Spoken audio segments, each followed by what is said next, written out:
Pull up in motorcades. I got a show today. It's all I'm trying to do. Hustle and motivate. Choppers a throwaway. Hustle the overweight. That's why they follow me, huh? They think I know the way. Cause I took control of things. Ballin' the solo way. And if you pattern my trend, I make you my... Welcome to the Mana Mentality Podcast. We got a special guest that we'll be chatting with. Today we're diving into a unique conversation with Will Wang, who's transitioned from the competitive world of sports, leading as a CEO. We're going to talk a little bit about his journey, but just some things I want to bring up.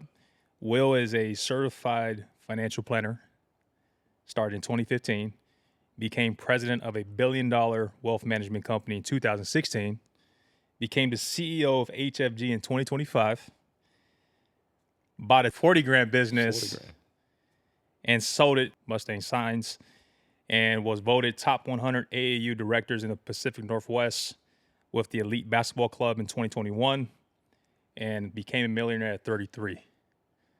Let's welcome Will Wang. Hey, thanks for having me, man. Appreciate you. Cool. Want to shout out our sponsors, J Media, Black Lotus Media, Ulu Spa, and of course, Inspire for this episode. I want to dive in, Will, talk to us a little bit about, how's life been for you? What's life been like for Will Wang in the last 2 months of 2026? Yeah, it's been great. It's been busy. New role in 2025, and took over a team of 40 plus employees, and it's been a learning experience, but it's been really great. Getting a chance to pave your own way and work with some really amazing people. So it's been great. Kids are doing good. Both of them are knee deep in sports and having a great time. What's your kids' names? My son's name's Noah. Noah. And my daughter's name's Blakely. Blakely. Yeah, 10 and 8, and they're just trying to follow in dad's footsteps and play sports. They're having fun. I love it. Yeah. Well, Will, I want to. This is going to be an exciting episode. I want to talk. I want to get into the nitty gritty, but before we get into it, I want to talk a little bit about Will Wang as a kid. Talk to me about what was Will Wang like as a child? Where did you grow up? Walk us through that. Yeah. So my background's kind of interesting. We kind of took a roundabout way to get to where I am today. But I was born in Taiwan. Mom and dad. I got a younger brother who lives in Chicago. He's a baller as well. So both of us played sports our whole lives. But migrated to Australia when I was 4. So parents didn't speak English. Went over there. I think Australia was looking for immigrants at the time. Got in. I think friends picked us up from the airport. Had nothing but a luggage. And spent the next 18 years of my life in Australia, just growing up. Had a good, relatively middle-class childhood. My parents were obviously not English speaking. My dad would leave all the time. Dad was never around. So mom took care of us, and, you didn't know when money was going to arrive or, What was your dad doing for work at the time? He kind of jumped around job to job. He started off doing a little bit of exporting, importing. They were importing all sorts of stuff. They were importing seafood. They were importing canned dog food. It was random stuff. I don't think my dad ever had a stable 9-to-5 job, and so it was just kind of jumping around. They owned some real estate in Taiwan that kind of got us off to a start. But I think it seemed like every year it was trying to find ways to make ends meet, and he was hustling. So from Taiwan to Australia, did you guys speak English or did you guys learn the language? No one spoke English in our family. So my brother and I had to learn English. What age did you? I think we were 4, but we didn't start school till, kindergarten. So you go to school. Nobody, parents didn't know how to speak English. They couldn't speak to the teachers. So you had to translate. Kids at kindergarten had to translate, when school starts, when, my mom was trying to figure it out as well. Bless her heart. And so, didn't speak English and had to make friends and figure it out. For a lot of our listeners that obviously are here in the U.S., what's like school life typically like in Australia? Is there a difference compared to our program here in the U.S.? Any similarities? Yeah, I think similar in the sense that, school's usually, 8 to 3. I think the challenge is, Tri-Cities is a bit of a sheltered area.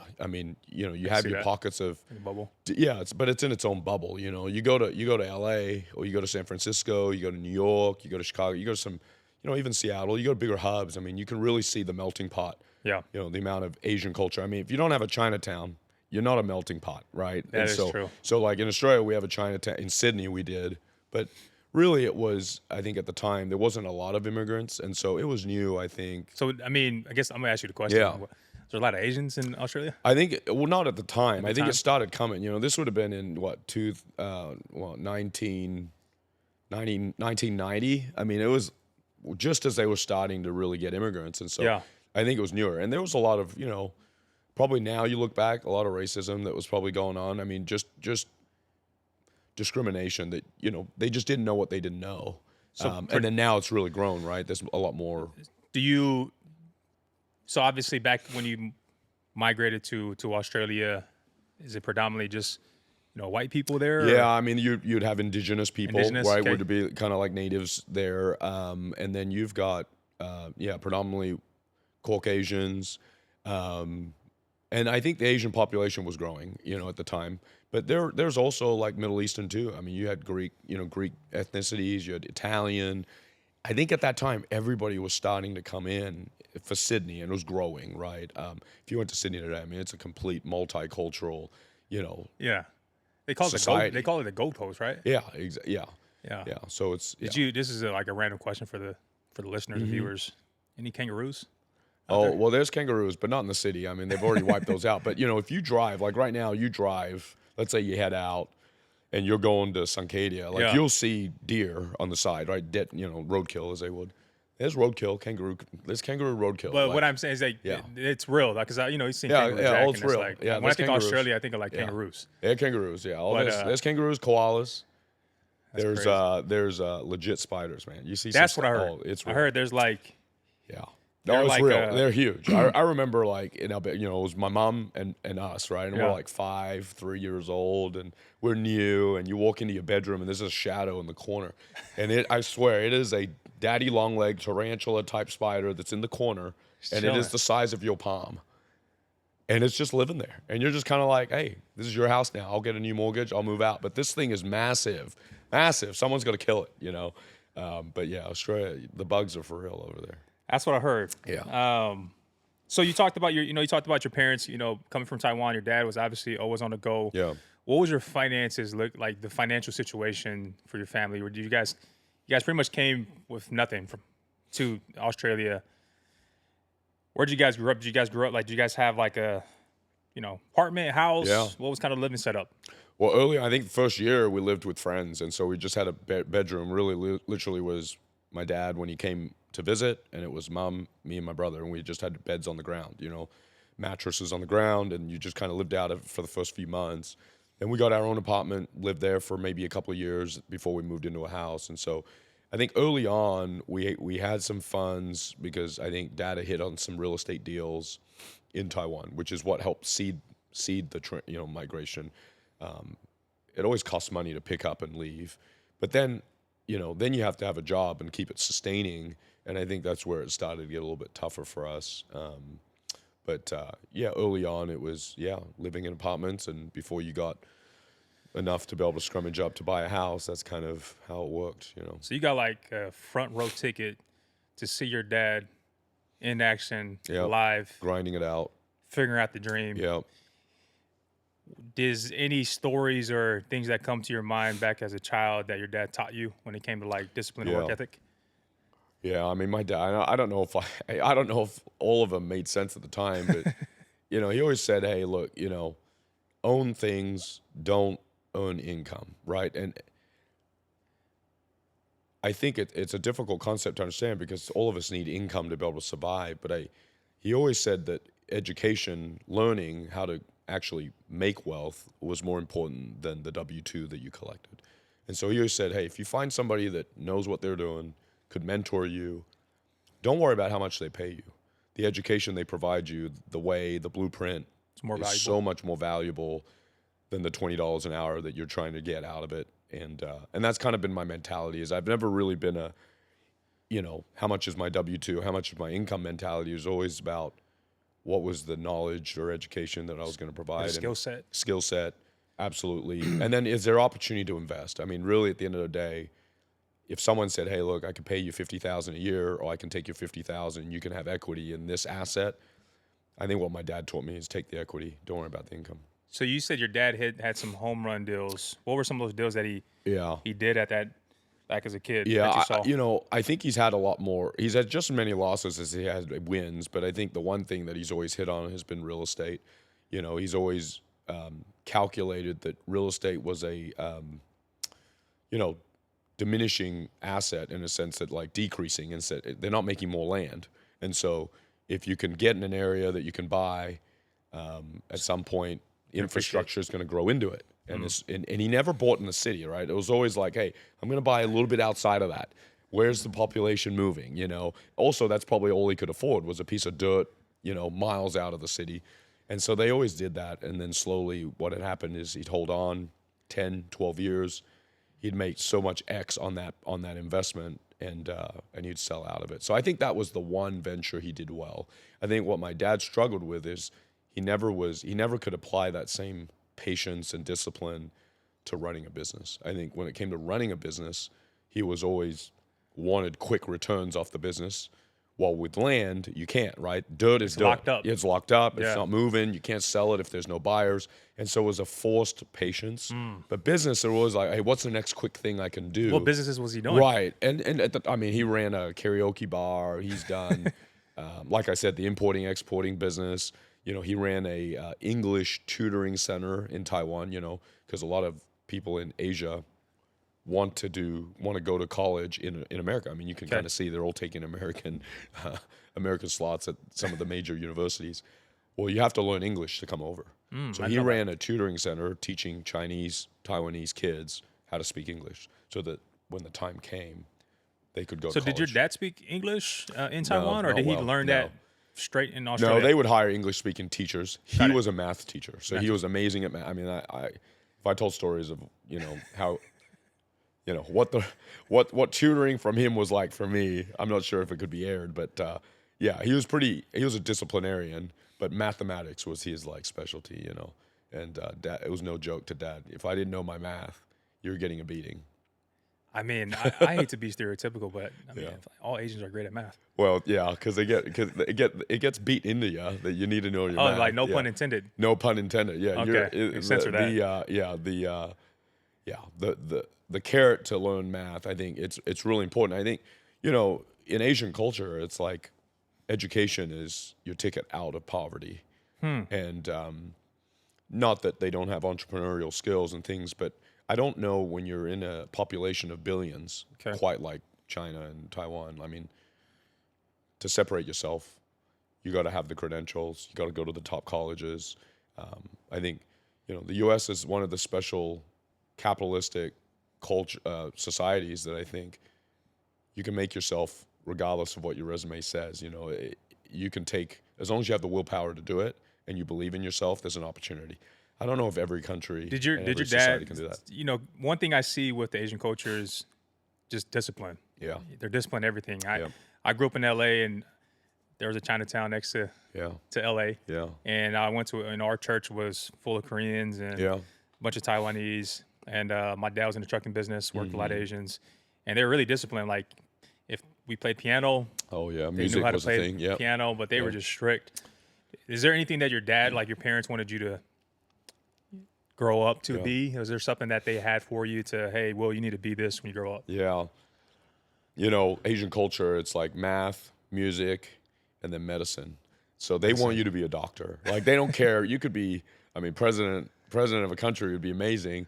Running your own business is amazing. All of those things. But the creme de la creme for Asians is you got to be an MD. You got to be a doctor.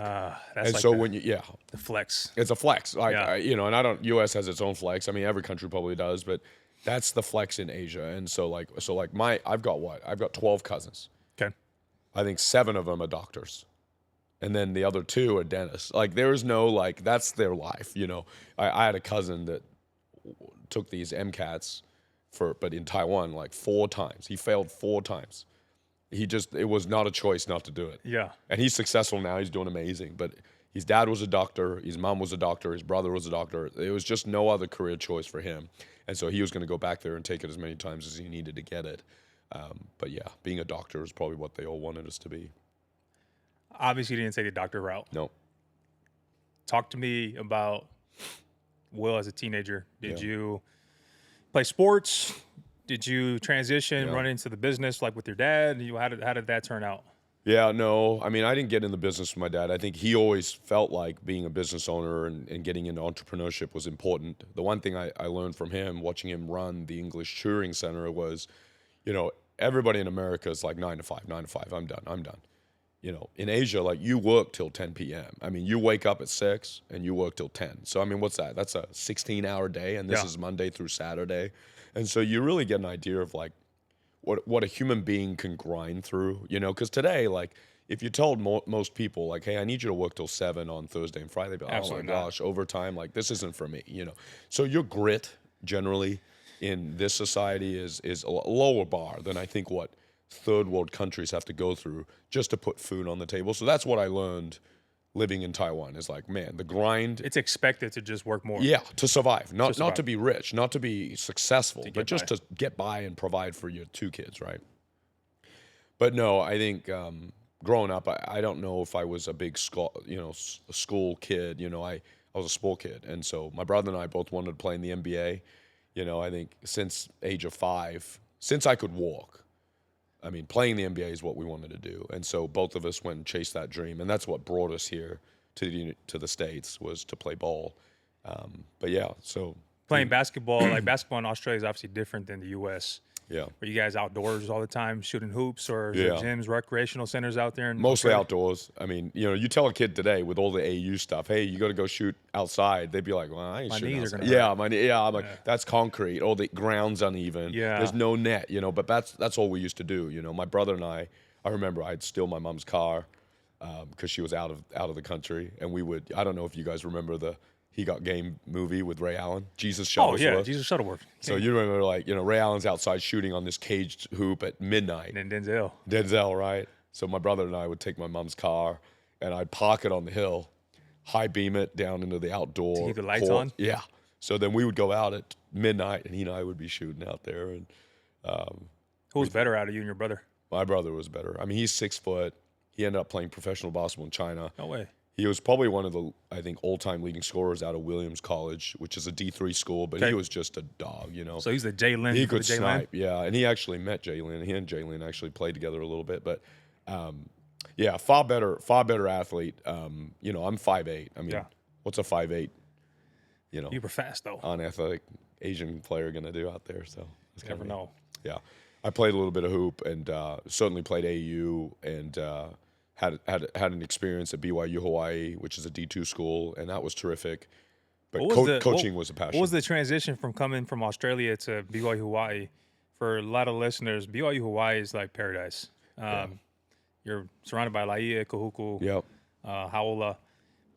Then you got to play basketball. Were Yep. you distracted being out there in the island, like on the island, or were you just focused on? Yeah, certainly there's a lot of distractions. I mean, you get to go to the beach. I mean, you get to go to,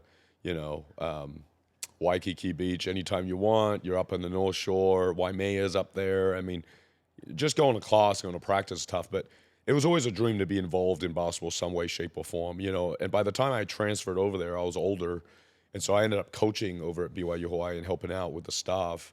But it was really great to see the athletes. I mean,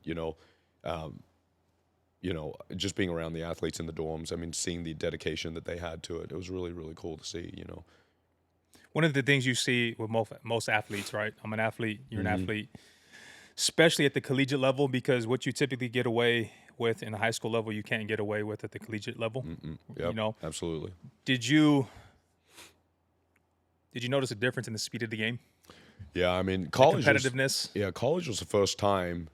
Shout out to my roommate JR. JR Boinsu Setso was a all conference D2 point guard, 5'8" Filipino, could dunk, palm the ball. I mean, it was the first time. He's like Nate Robinson? Yeah, I mean, but in Filipino status, That's crazy. Yeah, probably didn't have the vert Nate did. Nate was unreal, but he was the first player I saw that was under 6 foot that I was like, wow, there's levels to this thing. He could stroke it. I mean, he could stroke it 27 feet out. fast, quick as can be, strong as heck, and I looked better than him, in terms of like if I took my shirt off, I had a six pack. And it was funny. I was talking to some of the teammates. I was a walk on, I was trying to walk on. When we showed up summer ball and we were at, pick up, the players were like, oh man, that's the new recruit coming in, like talking about me. He must be the starting point guard. And then he showed up. And he wasn't, he didn't have a six-pack because we joke around all the time. He's like, man, I need to look like you, kind of thing. But he could straight up hoop, man. And he hit me on a drive. He'd do a, speed stop, hit me in the chest.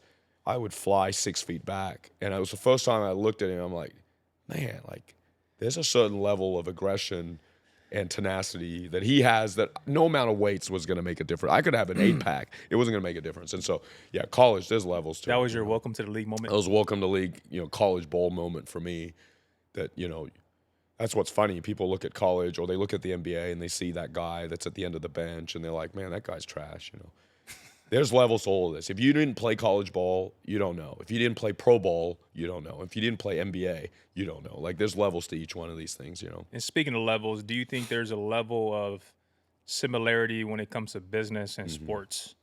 Do you think there's a parallel commonality between the two? What things do you see in sports transitions right into business? Yeah, I do. And, different roles probably translate differently. So if you're a accountant, or if you're a compliance officer, maybe less so.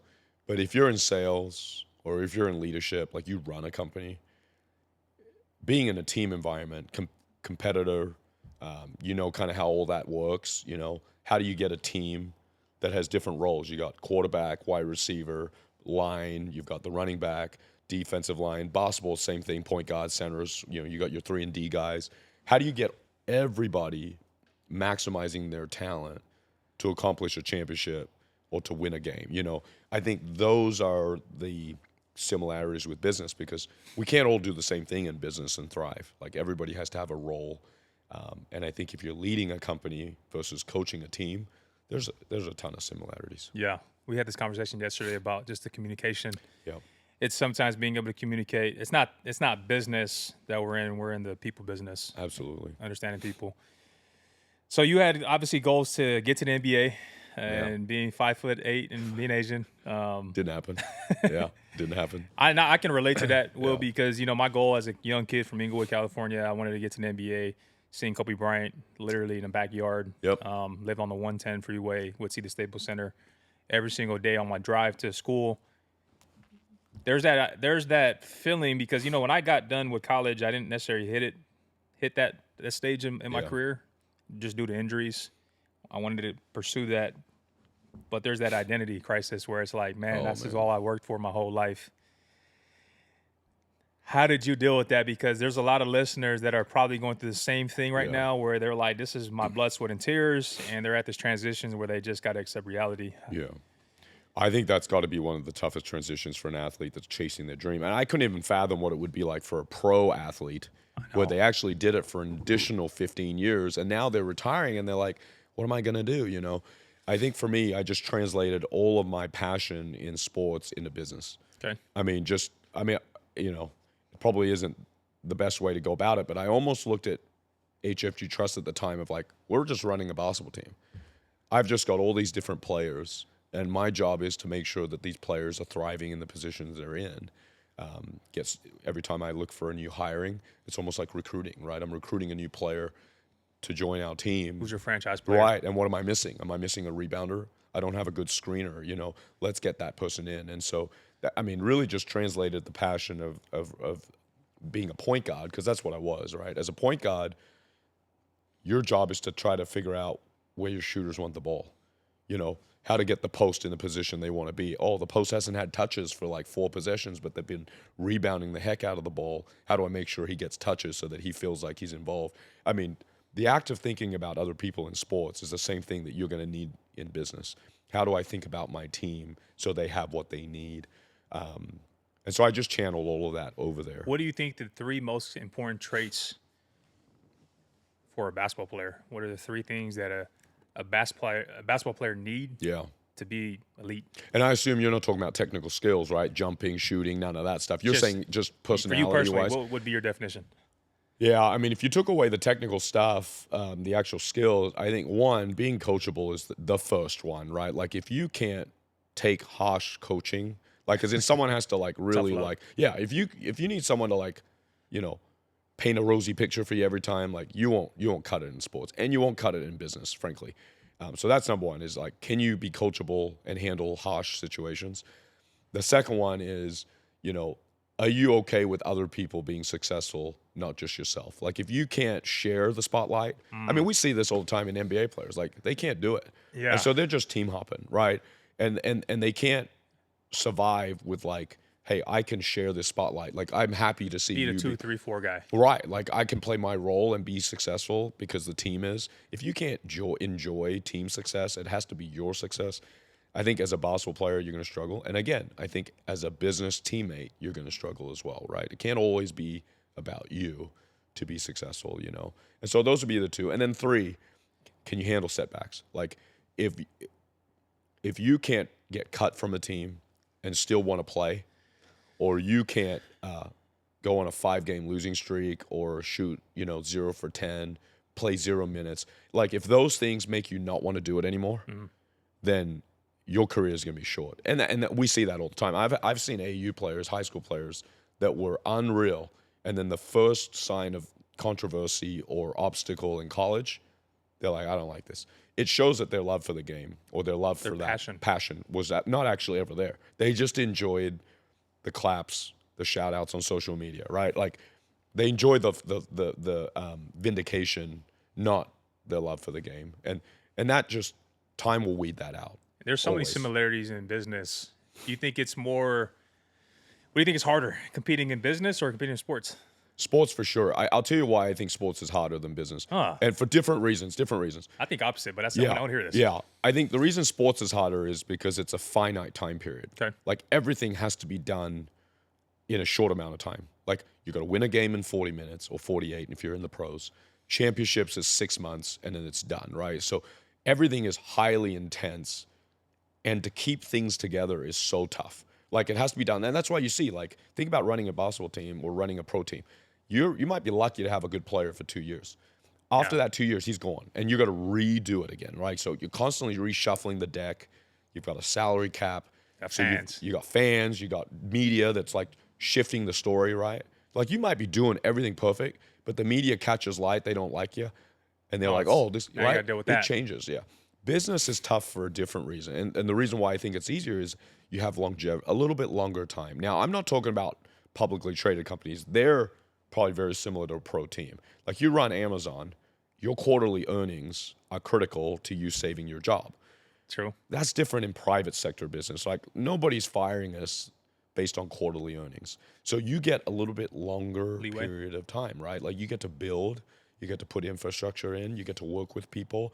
If you run a good company, you could keep an employee for 30 years, Tell me how many pro teams have a player for 10 years. Like there's no Tim Duncans out there anymore, right? Like maybe SGA might be there, like, I mean, you seen what happened to Luka. Luka he thought he was going to be a Maverick for the rest of life. And he's gone. He's just gone. like that. Woke up 11 p.m. He's Anthony traded. Davis is a Hall of Fame talent. How many teams he been on? Like pro sports is like, it's if you're not good in the first 2 years, you're fired. And I just don't think business works that way. And that's why I say pro sports is maybe a little bit challenging, but again, I think that's why the game is suffering right now, especially in the NBA level, because there's this lack of loyalty, but also there's not that underdog story anymore where, man, this guy like Kobe Bryant started here and look what he developed. I mean, James Harden he's a Cavalier now. Yeah. They're with the Clippers. But it goes back to the struggle, right? Like right now, and I don't want to blame a player for it, but there's always like, I think this this generation has been built on like, if we're not winning, it's easier to jump ship than to stick it out, right? Like AAU culture is that way. I mean, geez, if we talked about AAU basketball today, I mean, it's so broke, like the way it works. You know what I mean? Like you could be on a team, and the minute you feel like, and I mean like the minute, like the month, doesn't have to wait for the season's over. You don't like it? I'm out. I'm moving. We've lost players to Rotary. We've lost players to Seattle Select. We've lost players to high-level programs. And it's just, the kid doesn't like the grind. They're the seventh man. They haven't earned their minutes. They're instant like, hey, gratification. or their dad starts a team. I mean, that's the worst case. dads starting teams that have never coached, and then all of a sudden, daddy ball, their kid plays the whole time. And that's the whole reason our club even exists, is that we don't believe that starting your own team with your dad, running it, and your kid gets all the shots is the right way to run a club. It's more of the long term. Yeah, it's a long term thing. You're gonna have to grind it through. And I think the parents that have their kids at our club, at elite basketball club, that's what they want. They want their kids to grind through things, because they know in high school, you can't. Adversity's gonna hit. Yeah, that's the way varsity works, right? Like, your dad's not coaching varsity. And then when they are looking for a college offer, they're like, oh geez, yeah, that's a whole nother ball game. Since we're on the athlete topic, Will, I got to ask you this question. Mount Rushmore. So who's your Mount Rushmore for NBA? Oh, Breaks? geez. Yeah, that's a great question. Big four. And I have a criteria for it. I look at winning, you know what I mean? Stats is one thing, but I think when you're judging careers, okay, it has to be stats and winning, because you got to translate right. So for me, it would be, Mike's at the top, MJ. And then I got Magic. Okay. Right. And then I would have, then it starts to get a little trickier, but somewhere in the 5, I would have Magic, Bird, then I'd have Kobe. Oh, I was hoping he's going to say Kobe's Kobe. up there, nervous. and then Tim Duncan. You have 5 rings, 3 MVPs. Like, that stuff matters to me. Yeah, and Steph is close, because Steph's up there. But the guys that are good, like LeBron's great. He's got less than Kobe, right? Kobe's got more rings, and so that's why LeBron's probably in that second tier. All these LeBron lovers. But yeah, those would be my guys. MJ, Magic, Kobe, Duncan. They've impacted the game. That have impacted the game, and they've won MVPs. I think the big thing is you've got to win MVPs in the finals, because when it counts. Because if you think about it, I mean, Andre Iguodala won the MVP, not Steph, on some of those Golden State championships, right? Right, that's a big deal, right? That's a good point. Yeah, and I think if you don't win MVPs all the time, that means that you weren't the number one player all the time. And Steph was. Andre just had a great series. But I think those are the things I look at, that kind of put you over the edge. Now I'm going to transition to business. Yeah. Who's your Mount Rushmore for business entrepreneurs? Oh, geez. Yeah, I mean. Who do you study? Who's like, we wake up in the morning and you're like, these guys here. My hero when it came to creativity and innovation was always Steve Jobs. I loved the way his mind works. If you look at my story, when we acquired the sign company off Craigslist for $40,000, like, the amount of people, and it's funny because I joke with my mentor, he told me not to buy it. He's like, no, that doesn't work. I just don't, the math does not math, And, and my wife and I at the time were like, hey, look, I think we can do it, right? So Steve Jobs always said, like, the people that change the world are the people that are crazy enough that think they can, right? So you've got to be crazy to think that you can do something that everybody else says, mathematically, this just doesn't make sense. And so Steve Jobs was the one that I always looked up to, where it was like, hey, even when the odds are stacked against him, he's going to do it. Now, leadership-wise, he's got his own quirks, and people are like, hey, Steve Jobs wasn't always nice to people. MJ wasn't always nice to people. But they willed people to greatness, right? That's kind of their style of leadership. But then, outside of those, Simon Sinek, the author, is another Mount Rushmore for me. Adam Grant and Simon Sinek, the 2 authors. But their leadership is so different than Steve. Steve was like, hey, I'm going there. His signal to noise ratio was different. Yeah, like MJ and Steve were like, I'm going there. I'm either going to drag your A with me, or you can swear, you can leave. I'm going to drag your Alice with me, or else you're going, right? That's their style. Simon Sinek's style is very different. It's all about connecting. It's all about empowering. It's all about bringing people along. And I think, the reality is when you run a business, MJ's mentality is tougher. You can't drag it. It's my way or the highway. Exactly. That doesn't work, I think, in all business. I agree. Right? I think you're going to have to learn a different style of leadership. And I think Simon nails that, which is empowering people, providing people with autonomy.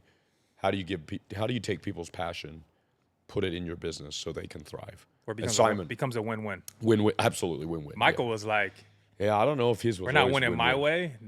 Yeah. And that's why I think not every player could play with Michael. And I don't think every employee could work with Steve. That's why Steve and Wozniak didn't get along. His business partner that was his guy, was like, I can't work with this guy anymore, and then the board fired him. I think if you want peaceful success, success that comes with like, a little bit of serenity and everybody being bought in, I think you're going to have to look for a different form of leadership. Steve Jobs, Simon Sinek. Yeah. Adam Grant Adam would Grant be was there. the last one. Yeah. Yeah. going. Well, I would say,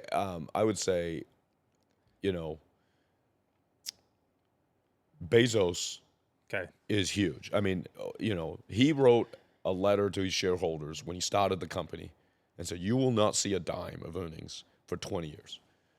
He started in his garage, and all these investors came through, and he had a vision for what he wanted Amazon to be. And you know how investors are. What was his reasoning behind that of writing? He's reinvesting it. He's like, I'm reinvesting everything into the company. Like, you're not going to see any dividends or any of your investment back.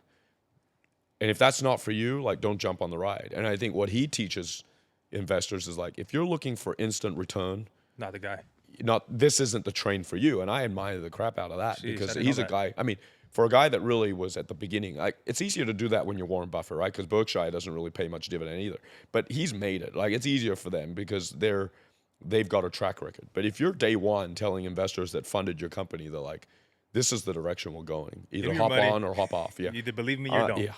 I'm like, this guy's got some kahunas. And so I really respect Bezos too, and I'm not considering his private life or any of that, sure. but just strictly from a business standpoint, He's a nice yacht, by the way. their vision, him and Steve Jobs, I mean, they're one of one. Just their creativity. I think so. Just complete courage in what they were going to do. You talked about being crazy to be able to just do things. Yeah.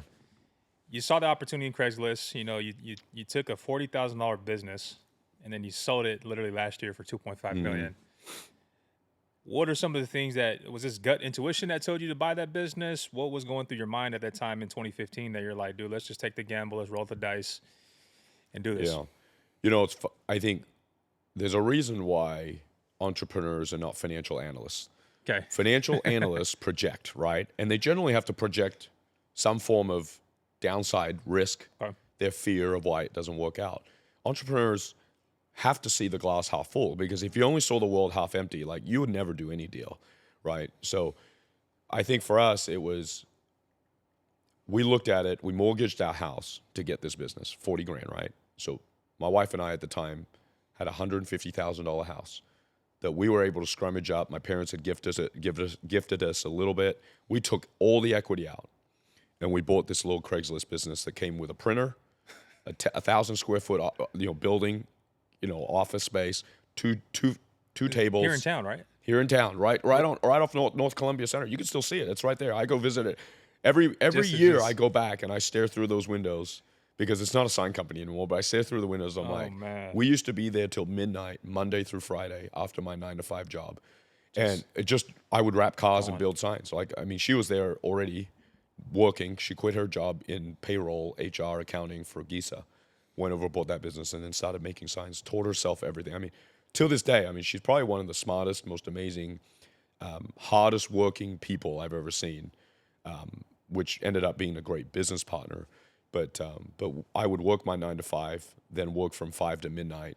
What did you guys see? What did you guys see? Like, when you guys looked at the Mustang signs business, like, did you guys have the intentions of, let's buy this business and sell it? Or was it, no, let's just see what we can do and how we can grow let's it? just see what we could do and grow it. And I think the business was doing, what, 200,000 of revenue. So we bought it for 40 because they were needing to get out.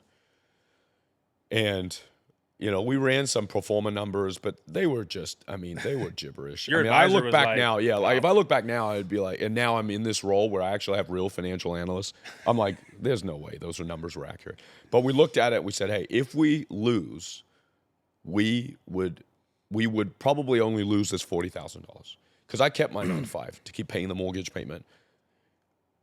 But we kind of felt like we could take this gamble and survive. And then we kind of said, hey, what's the upside on this? We didn't think we could sell the business for $2 million. Like, that wasn't at all At that what we time had in in mind. 2015. No, I just wanted to find a job that I think my wife at the time could be excited to wake up every day and do. Love that.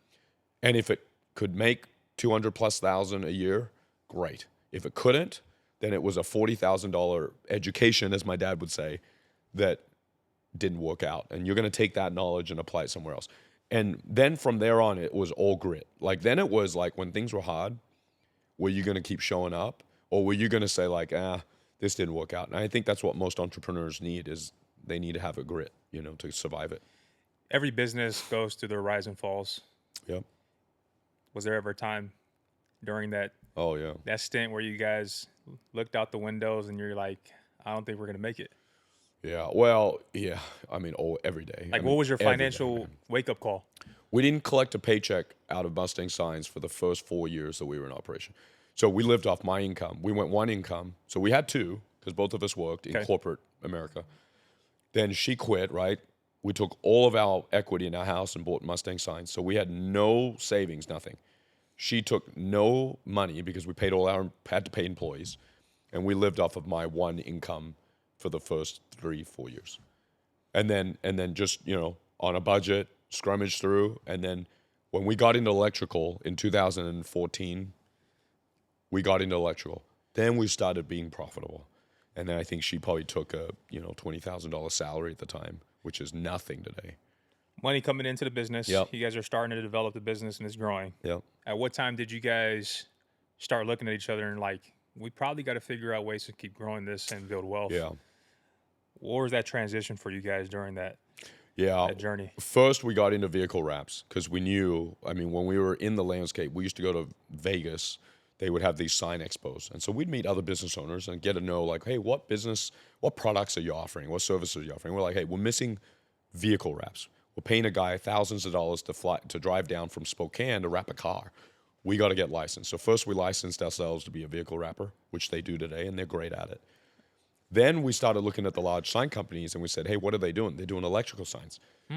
So then my business partner and wife at the time got her electrician's certification, had to get certified. And keep in mind, she is a finance graduate. She knows nothing about... look at that. No, nothing. Like how to design, no. How to operate a printer, no. How to cut and wrap a car, no. She got certified and then, went ahead and did the electrical stuff. But that's when it started really taking off. So when electrical started scaling and we were able to get our first journeyman, and you're doing jobs now that are like $30,000 jobs, $40,000 jobs, right? Signs are generally like $1,000, $2,000. So you're starting to get big ticket items. So for a lot of the listeners, talking about sales now, which I love. I love sales. What was the ticket price on a wrap, and what was the package price for that? And then you guys going into electrical.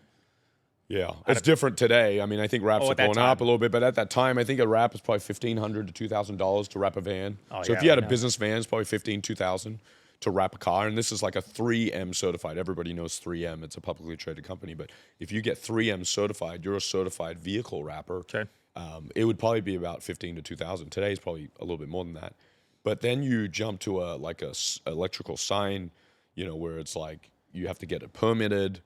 It's got maybe LED. It's starting to, have some technology behind it. Are these the signs that you see? Like, give me an example. Like, what type of electrical signs are we talking about? So I don't know if you guys have driven. Even signs like. Someone's that's going to be listening to this right now is going to be driving, and they're going to be looking around like. Anytime you see a pole sign, like a pole, like a sign that has a pole, and it is backlit, or it has LEDs, it's shining up. That's you guys. That's Mustang Signs. That's what a company like Mustang Signs would do. But they, now you're looking at ticket. Oh, like the mall. The mall is the great one. We did the mall sign. That giant sign, Columbia Center Mall. That giant sign up there, they project managed that. They had to get subs in to do it. Was that like your first big one? That was the largest one. The largest one? You think about Dick's, you see that Dick's sign up there, Dick's Sporting Goods. They put those signs up there. And that stuff is like, that stuff is huge, right? And those ticket items are like, now you're getting the $50,000, $100,000 ticket items. And that's when the business started really growing, is when you started doing those giant signage, it started making a difference. So you took a $40,000 company, took it to 2.5 mil. And during that journey, you were also the president of a wealth management trust company. Yep. How are you mentally? I think most entrepreneurs go through this, but being able to have the mental health to. I don't know what mental health was like. let me ask you a question. Do you believe in work-life balance as an entrepreneur? Yeah, now I do. Now I do. I think it depends on what your price is on what you want to do, right? I Okay. mean, you think about it, like almost every successful person has been divorced and or estranged from their kids, you know. Like the price, I mean, Yeah. I mean, I don't want anyone to get divorced, but at the end of the day, like, you know, what's Elon Musk said, like you only have time for 3 to 4 things in your life, True. right? Fitness and health, relationships, like friendships, your marriage, right? Your business. I mean, those are the 4 things you got time for. So you got to invest. You can't invest all equal in all of those 4 things at the same time. And that's why I think a lot of people, I think, suffer a little bit is to find a work-life balance. You're going to have to decide, like, you're probably going to have to sacrifice being a billionaire. There aren't a lot of billionaires that have work-life balance. They just don't. They're all business every day, right? And so I guess what I've learned is, like, you're gonna have to find out what your priorities are, and you're gonna have to allocate them accordingly. You know, and at this stage in my life, probably know, like, I'm not aiming to be a billionaire. I've got 2 kids. They're 10 and 8. Like, I can't be at the office till midnight. I can't be traveling to, you know, Dubai to do a deal. I can't be traveling to Singapore to do a deal every other month. Like, at some point in time, and I'm not saying we're not chasing success. I mean, HFG is acquiring, we're growing, but like to do some of the things that people want to do that they see on the news, like they've had to really pay a price for it. So work-life balance, do I believe in it? Yes, I do. But I do think that you're going to have to decide what sacrifices you want to make, right? Like, do you want to sacrifice the family For you, it's your kids. for money? Yeah, for me, it's the kids. And I'm just not willing to sacrifice my kids. that. At the end of the day, like, It's not about the money. it's not just, it's not about the money. Like, if they don't feel like dad chose to be around, I just don't think, like, your relationship with your kids is going to be that strong. My dad was never around. I don't speak to him a lot. You know, now I love him and I would do anything for him, but like our relationship just isn't the same. If you're not around your kids, I just don't think you'll grow up that way. I love that because I think so many people get too caught up on chasing money, but I'm guilty of it myself Oh, we sometimes. all- I think we all are. Like, Yeah, I'm not we going all to sit are. here in front. Yeah. But what good does it do if you don't have the people around in your circle to enjoy it with? 100%. You know, I look at, I took a trip last year, Will, and I think you commented on my post, but we went to Bahamas. Yeah. I probably spent a good amount, probably spent about $30,000 on my birthday. None of that stuff mattered. You know what mattered to me was my daughter coming to me and saying, Dad, this is the most beautiful beach I've ever seen. Absolutely. I don't know what it was, but that for me was like, okay, that's why we're That doing hit this. home for you. Yeah. That hit home for you. Yeah, no, you're spot on. I think. Any, like, what do your kids think about it now?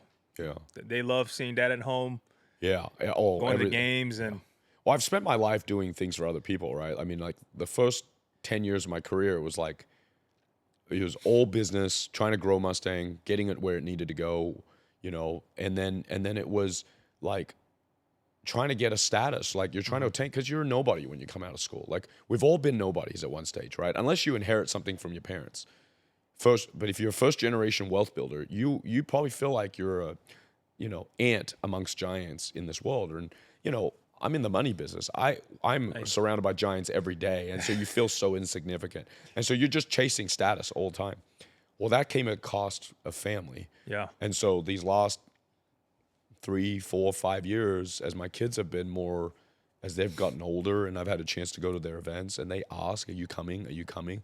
Like the answer is always yes, like I'm coming, you know? And that means you can't do an extra meeting at work. You know, you can't stay later to strategize with your CEO on the next deal because you got to get to their marimba concert, you know, you got to get to their games. And I think that's the sacrifice and that's the adjustment I've made. Now, that doesn't mean you can't still do things, right? You can still grow and you can still invest in real estate and acquire businesses. Like I've got friends that do it all the time. Yeah. But when push comes to shove and you got an extra deal or to go to this thing for your family or Valentine's Day with your wife and you're going to make sure you plan date night, just go do those things because you're not going to, no amount of millions on the other side is going to make up for that. And I think that's a epiphany that I've come to myself. I don't know if every entrepreneur is going to feel that way, but that's what's important to me. That's why I have so much admiration for you, Will, because even now, like you have to hit the road in about an hour to go. Yeah, I'll go to head out town. Yeah. You know, but you're always prioritizing things. And I think that speaks to what would you say that's like wealth to you? Yeah, I think at the end of that is wealth. I mean, if you just only put a dollar figure to wealth, It's transactional. that's transactional, right? I think if people looked at their full life, good friends, right? It's the same things Elon Musk says. Good friends. Do you have your health? Because at the end of the day, if you're not healthy, who cares how much money you got? You can't use it, right? Like as much as we love Steve Jobs, like he's not around to enjoy it because he's healthy. Now I'm not saying it's his fault. You know, things come our way we can't control. But if you don't have health, I don't care what you think you've got. It's all going to be useless stuff, right? I would say health and time. And time is the other one. Yeah, I mean, if you don't have time, you Like can't you use look it. at you look at. I heard this, and this actually hit home to me. Warren Buffett. How much is he evaluated now? How much is he worth? Oh, I don't know. He's in the billions for sure. I mean, high billions, you know, two, and 300 how old is billion. Warren Buffett right now? He's what, 95? He's got to be close to 95. So with him having all those billions of dollars, Yeah. and would you trade spots with him right now in your life? No, I mean, no, you just Makes you wouldn't. think a little bit. 100%. That you're right. Yeah, would you trade? Like, yeah, yeah, I would wanna you be trade 95. 50 years for 400 billion? And I don't think one person would do it. You know, I don't think they would But because yeah, you're on borrowed time at that time, right? I mean, you might have time is the most expensive asset. 100%. Why HFG Trust? Why did you make the move there? Yeah. You obviously been there for a 15-year stint. Yeah, never left. What value did you see, obviously, getting into the marketplace, and what gaps did you see through that transition? But for you, what was like your aha moment that I think I can actually compete in this business? Yeah, loyalty is a big deal to me. So Okay. if someone tells me that they feel like I've got potential and I've got a place here, like I'm gonna stick it out. You know, unless they gave me a reason not to. My mentor, Ty Haberling, founder of HFG Trust. Shout out to Ty. He's in Arizona and he's in his holiday house right now. But, he saw something in me that I didn't see. Like I did he tell you? didn't know. He just said, he told me early on. He's like, "You're gonna run this company one day." I'm telling you, like, Did you think that, or no. I was like, "You're insane." Like, well, I don't know what you're talking about. We've got so many people here that are far more talented. And I still say that this day. I've got 15 financial advisors there. 5 of them have been there longer than I have, and they're far more talented than I am. I mean, from a financial advisor standpoint, I think Right. they're terrific. I go ask them questions, learn things from them every day. And early on, he saw something in me, and it must have been some of the skill sets of leading people, working together, uplifting. Did he recruit you, or how did you end up at HFG? Yeah, no, he didn't. I actually begged him for an internship. I was like, "Hey, I don't have a job," because at the time I was still an Australian, like I was on a student visa. I wasn't even allowed to work. I just begged him to see, like, can I shadow you? I just want to learn from what you're doing. And at the time, he said, "Hey, look, we don't do internships. It's too much effort, but I'll hire you as my assistant." So I was his assistant. No way. The first 5 years before I got my CFP, and I was legitimately getting him coffee, but it was like so many other things. Like I was entertaining clients when he was running a little bit behind on a meeting. Like I'd be sitting there just asking clients about their story and getting to know who they are. And rapport. And I was always curious about how they built their wealth. I mean, I really wanted to know, how did you get where you got, right? No different than what we're doing today. For sure. And you're just gleaning information from every single person that's been successful in their life. But he recruited me, and it ended up me begging him for an internship because I coached his son. I volunteered at Southridge High School as a coach because they couldn't pay me, made no money. And I saw his son, who was also 5'8", struggling on the court. And I asked him, "Hey, do you want some help? Because your shot was whack." And he'll say it, shooting from his left side to the right side. I'm Lonzo like, Ball status. yeah, I'm like, you can't shoot like that if you're going to be 5'8" and get it off, And so I was like, "I'll help you. I'll train you for free because I got nothing to do." And he would sit up in the bleachers and watch me train his kid for hours. And then he saw that. Yeah, he saw He's like, something. "This guy He got saw it." something. He's like, "Hey, he's good with people. He wants to mentor. He wants to help. Never asked for a dime." And then he said, "Hey, I'll hire you as an assistant." So from there, 2011, joined the company as an assistant, and then just kind of moved my way up. Got my CFP, became a financial advisor, and then President, and then CEO. So for those who are listening in, what exactly does HFG offer? Yeah. And what exactly do you guys specialize in? Yeah, I mean, we specialize in retirement planning and then wealth management, managing money, right? So most of our clients are clients that have goals that they want to attain. You could be a business owner. You can be, working out in the area. You could be an engineer, doctor. You have goals of like, hey, look, I want to retire. Here's my wealth. Here's my nest egg.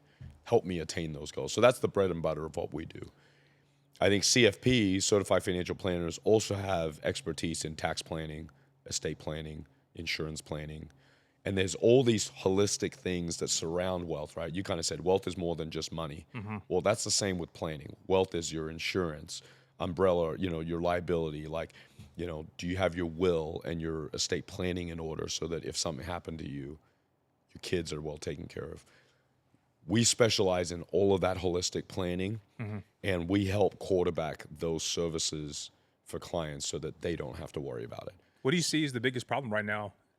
With the wealthy? Yeah, with the just affluent? with most people, like you said, that you're dealing with that are in that they're grinding their whole life. Yeah. What do you see, when you're sitting down with these people, what is the biggest problem you see with a lot of these Yeah. families and It's business owners? Yeah, it's really cliche because like nobody has the same exact problem. The only problem they have that's all common is taxes, right? Washington State wants your taxes. The government wants your taxes. They want their cut. Yeah, so that is the common challenge for everybody. But outside of taxes, death and taxes, as they say, everybody's challenge is a little different. Like we've got people that are struggling to spend because they've saved their whole life. They don't know how to spend. Like they can't.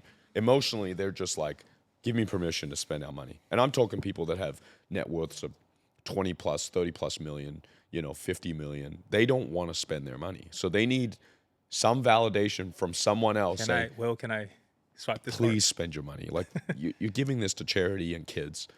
You got to enjoy it. Okay, so that's one. That's some challenges. The others is like challenges with their kids, right? Like first generation wealth builders. The second generation, 80 plus % of the time, they're losing it. Why is that? Because they didn't build it. It's just a number to them. Like if you think about it, we all build a better life so that we can give our kids better life, right? Like we struggled, and now we want our kids not to struggle. Well, they go too far the other way sometimes. They spoil them. They enable them. They cover up their mistakes. They don't let them go through the grind that they did. Now, it all comes from love, but they're ruining the kid. Same as sports. The development. Because they're not letting them struggle, right? And so second generation doesn't struggle. Third generation struggles even less. And that's why by third generation, there was a study out that like by third generation, almost 92% of wealthy end up losing it. And so it goes to show like there's this entitlement because they just expect it rather than kind of like your story. You got to work for it. Yeah. And I think a lot of times too, wealthy, affluent people's challenge is that because they are wealthy, they don't talk about money, right? Because they don't want to come. One, it's private, but two, they don't want to show off. They also don't want the kids to think they got a lot of money, but they went and flew first class. Their house is like 10,000 square feet. Their drive. They got 4 cars. But the kid thinks now that like that's normal. That's the norm. I think what parents have to do, and we encourage it because we call it a family board meeting. Okay. They need to sit down with their kids and explain to them what's going on. And I've got so many clients, so many people I know that have a hard time because like, well, I don't want the kid to know how much money we got. How many zeros are on our balance sheet? I'm like, but if you don't tell them, imagine you being gone and they just inherit that. That is going to mean nothing to them but a number. But if you shared their story, right? Because how it was built. Yeah, I started writing a book about like stories mean more than numbers. If you shared the story of your struggle, of how this money came about, you had to like work out of your garage. You had to work 6 a.m. to midnight. This is what the money means to me. If you shared that with your kids, I think they're more likely to be a steward of it than if you just gave it to them and said like, hey, you're not allowed to touch it. Like, that's really what happens sometimes. What's property tax? Oh, you got to pay that? Yeah, they got to pay that. Yeah. But they just end up like spending it all away, That's awesome. Yeah. One of the things I didn't come from money, and I mean, I'm actually working with you right now with HFG. Yeah, which we work together. Yeah, which I really appreciate. I was literally at your office yesterday for 2 hours and had all these business deals that I'm like, well, what do I do? Yeah. I like to spend money, but you're like you like to invest, not spend. Yeah, but you like to invest. You're like, I know you like to invest. Probably not on that one, but these two pretty good. one of the things that and this is my journey, especially for a lot of new people, a lot of new entrepreneurs that are business owners, and they start seeing, okay, I'm making really good money. And I looked at the Charles Schwabs, Yeah. a lot of these big firms. What's the difference, do you think, brings more value working with an HFG Trust compared to some of these bigger firms? Yeah. Oh, that's a great question because we talk about it all the time. I think the biggest difference between a private wealth management company like HFG Trust, and it probably is also the advisor you work with, is the consulting. Okay. So like when you work with Charles Schwab or you work with any broker, any investment advisor only, right? Morgan Stanley, anyone else, and this is my opinion, they might speak differently on it. They're going to invest your money and that's all they're going to do. Their job is just to manage your portfolio. Now, their fees should be lower. So if they're charging the same fee that I think a financial planner does, I think you're getting ripped off. So that's something you should look at. But all they're going to do is manage your money. What you're missing is the stuff we did yesterday. We sat down, we talked through 3 deals, took 2 hours, right? We didn't even touch the portfolio, did we? We didn't talk about your investments. We talked about the deals that you wanted to do and the pros and cons and how that achieves your goals. And you're just not going to get that from Vanguard. Like Vanguard would tell you, like, we're not even allowed to speak on that. Like our job is only to talk to you about your mutual funds, your exchange traded funds, and what's in your IRAs and those kind of things. That's all they'll touch. But we talked about stuff that like it was all like personal business to business. And that's what I love because me personally, I felt like it was customized to my personal portfolio. Yeah. I didn't really feel like sometimes you just walk into these firms. I've been to Charles Schwab and working in some of these. Morgan Stanley. Morgan Stanley. Wirehouses. They want to know like how much money you got. If you don't have that money, don't work with us. Yeah. Don't work with us. Yeah. I was completely opposite when I came and sat down with you guys, and I was like, man, this like he's taking time out of his day to really assess. Yeah. I think that's one of the things that drew me closer to HFG, and then just being able to be hands-on. Yeah. Is that something that for business owners that are looking into diversifying and grow the portfolio, is that what they can expect?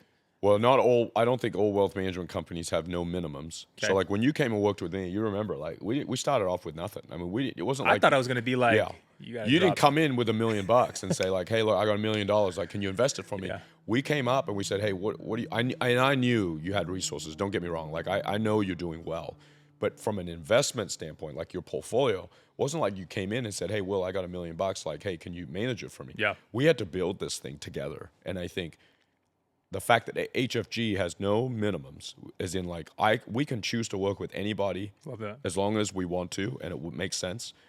While other firms would be like, hey, we've got a $10,000 minimum, which means if you don't pay me $10,000 worth of fees, we can't work with you.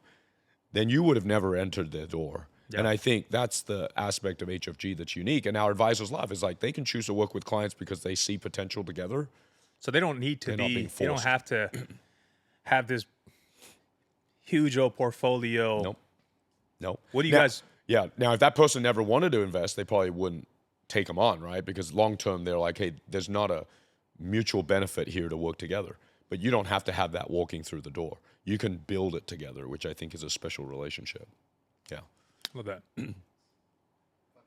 Cool. So I want to get into some game. Well, you got to drop some gems for our listeners. Yeah. Part of wealth.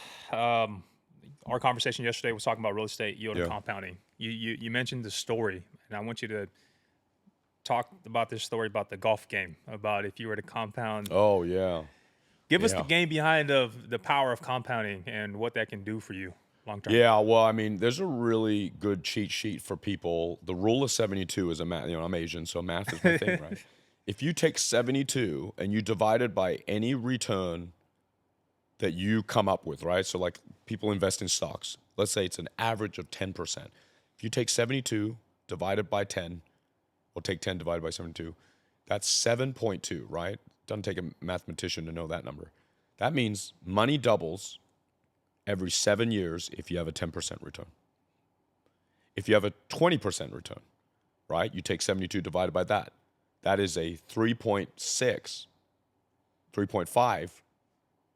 That's how long it takes money to double. So for anybody that's looking for compounding, like understand like money could double quickly if you can get a good rate of return. So people that have money in their bank, whether, maybe they're getting a high yield savings return of like 1%, like think about how long it takes for that money to grow.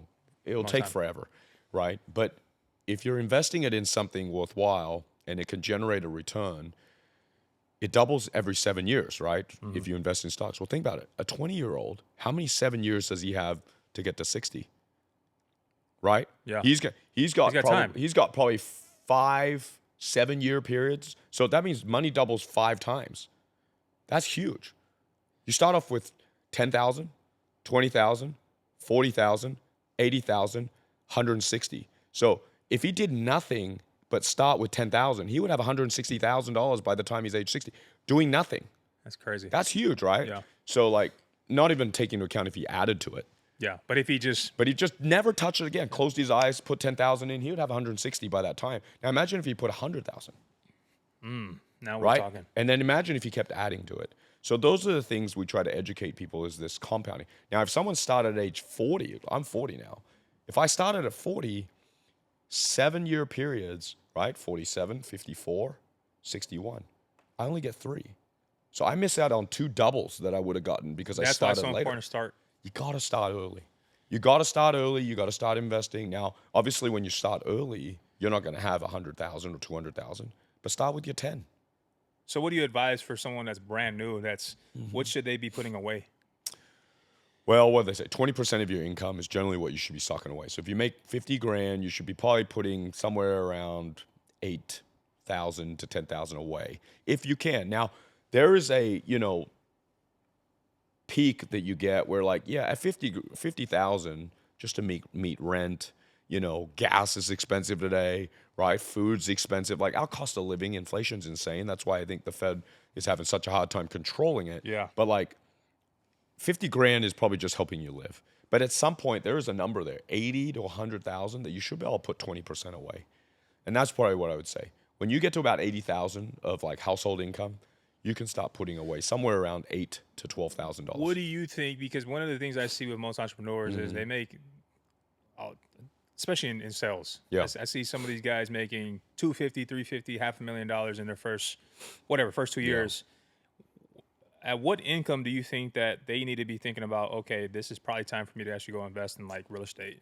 Is there a certain number? Is there certain like rules to that? What do you think? Yeah, well, real suggest? estate's harder, just because unless you're going to get into a fund like you had, because you had a private offering that you and I talked about that you could put And a thank you, small by the amount. way, for That's different. talking me out of that. Yeah, but if you're going to buy a building on your, I talked you out of that. Well, not because it was bad, He just 'cause educated me. timing wasn't right. Yeah, but like if you were trying to buy your own building, that's different. That takes a long time, right? Because to buy a building that costs a couple million, like you got to come up with 20%. That's $400,000. Not everybody has that kind of money.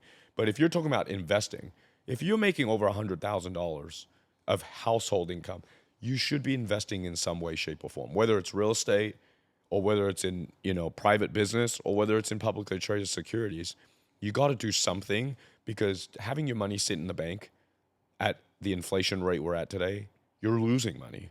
And so that's what I would say. Put 20% away.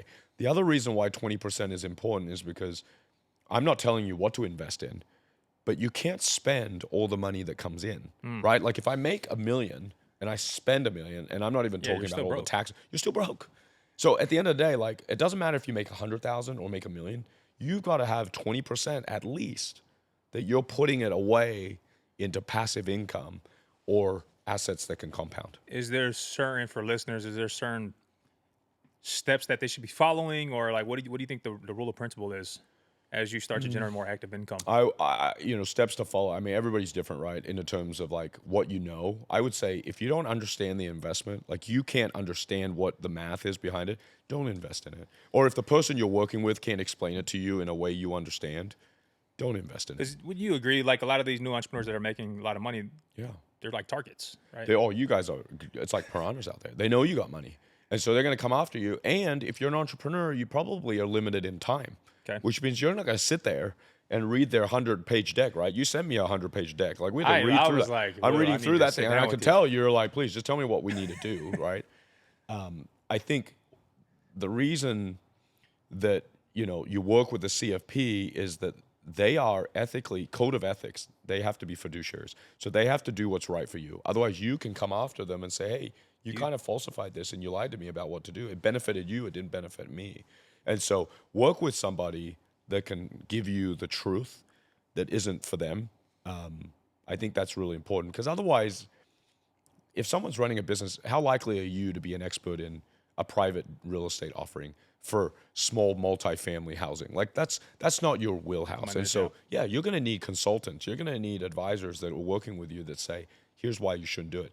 And you've got to make sure that the way you're paying them allows them to give you a conflict of interest free advice. Otherwise, It's a win-win. yeah, like if I kept going to you, because you know how I make money. All advisors make money by managing more assets. If I kept telling, like you came to me and you said, hey, should I do this deal? I said, no, don't do that deal. Throw more money in your portfolio. Like at some point, you're going to realize, like, hey, Will's kind of padding his pockets, Like every time I come to him for something, he keeps telling me to invest more, invest more. You give me your money. Yeah. But I'll never tell you that because I want you to do what's best for you. That's what I love. Now, there might be times where that does make sense, but very rarely I think a CFP should be saying that. And if they are, they're probably giving you bunch of fugazi, as they say. Yeah, as they say, yeah. We're gonna play a quick game real quick, Will. Yep. We're gonna call it rapid fire. Let's call it the wealth truths. Yeah. Okay. One or the other. Assets or liabilities? I would say, oh geez, that's a great question. I'd say assets. I still would pick assets. You need liabilities. Liabilities are important, but at the end of the day, you're trying to acquire assets. Cash or leverage? Cash. Risk or safety? Risk. Long-term holds or flips? Long-term holds. Build business first or invest first?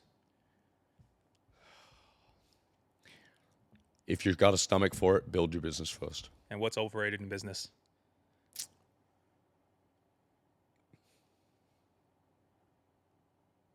Status. What's underrated? Time. If you were to go back and look at your 20-year-old self, what would you tell them right now? Work on yourself. Go to therapy. I mean, therapy is huge, Like, I think for most men, you grow up, you really think about it, like, you don't have the ability to deal with your emotions, our volatility on how we handle things, stress. It's like, work on yourself because who you are is going to end up impacting every single person around your life. And it's an investment worth putting in, which is invest in yourself. It's the biggest investment. It's the biggest investment. You guys heard it from Will Yang. Appreciate you having you on the show. This has been a blessing to have you here. I love working with you, and I'm excited to get this out to the listeners. Thanks for having me, brother. Is that all right, bro? Thanks, brother. Appreciate you. Thank you. Man, Will is that? Yeah. Yeah, that was good. That was really good. Is that good? Yeah, that was clean. We had to bring it full circle.